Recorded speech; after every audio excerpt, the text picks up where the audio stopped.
Hi, and thanks for joining us for our podcast. I'm Holly Gaddy, and today we'll be speaking with Dr. Harold C. Urschel III, Senior Consultant for Inner Health. Inner Health is a premier behavioral health provider specializing in mental health and substance abuse treatment services. Today we'll be talking about cannabis, its effects on mental and emotional and physical health, really to dispel, I think, some of the myths surrounding its use and utility as well. Thank you, Dr. Urschel. Thank you very much, Holly. So how would you say cannabis, marijuana, affects one's overall mental health?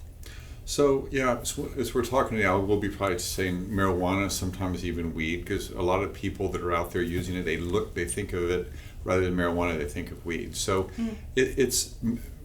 we'll get into it today, but the marijuana is very detrimental to a person's mental health.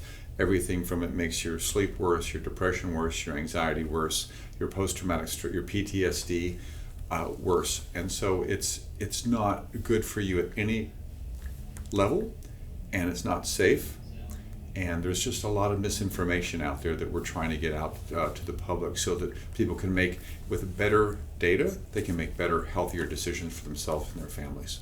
Better decisions. Yes. How would you say it affects one's emotional health? So basically, marijuana has 250 substances when you smoke it in the smoke. Two of those are THC and CBD. So most people have heard of those two things right now. The real toxic one is THC. And so what happens is the THC at high levels injures some of the patient or the smoker's brain cells. A lot of that injury it's not really damage, it's not permanent for most cases, unless you're using it as a teenager or in your early 20s. Sometimes that injury can be more permanent, but because it injures the brain cells, it changes the neurotransmitter levels in the brain. And just like alcohol or cocaine or methamphetamine or high levels of opiates can do the same thing and injure the brain. And so then, therefore, the neurotransmitters, you'll get depression and symptoms of anxiety and sleep issues. A lot of times you'll also get psychosis, where you're actually hearing voices or you're thinking somebody's bugging your TV or other things that sound ridiculous to a lot of people, but when it's happening to you, your brain's malfunctioning, you actually feel it's real. So it's incredibly scary. And luckily, most of these symptoms, if you just use marijuana once and get some of these uncomfortable mental health symptoms, will go away after maybe a week or 2 weeks, or sometimes even just a couple of days.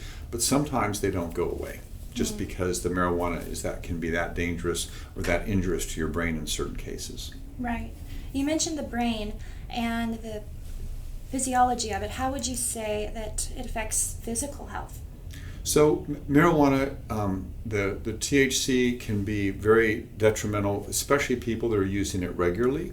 It can bother your heart. It can give you a higher chance of getting a heart attack, a stroke. It can cause arrhythmias.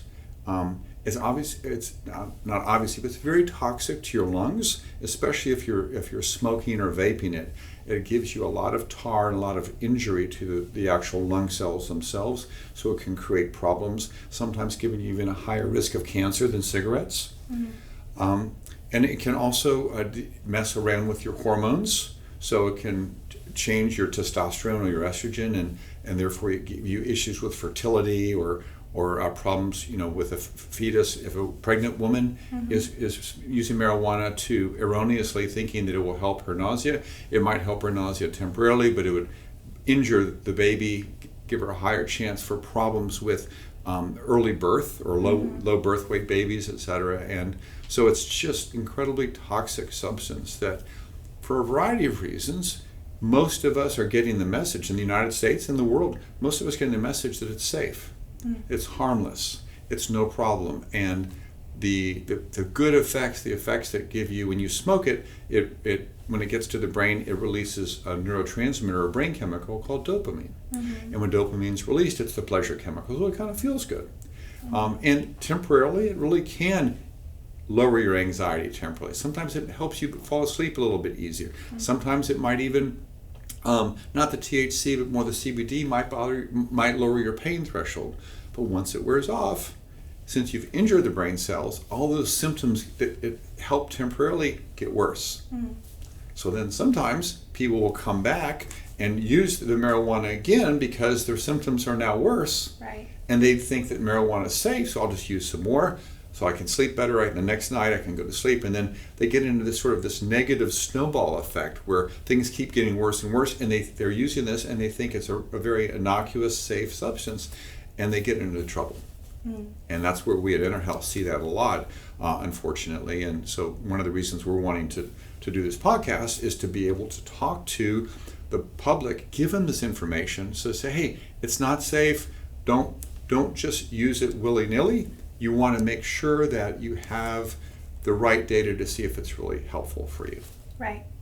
Dr. Urschel, thank you so much for this insight today. Holly, it's my pleasure to be here.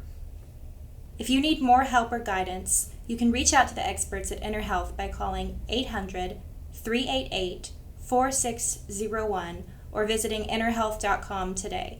Our intake specialist will answer any questions you might have about cannabis, its effects on mental health, as well as treatment options available. Dr. Urschel will hold a webinar on October 19th from 12 to 1 p.m. Central Time. You can register on innerhealth.com under Events and Webinars.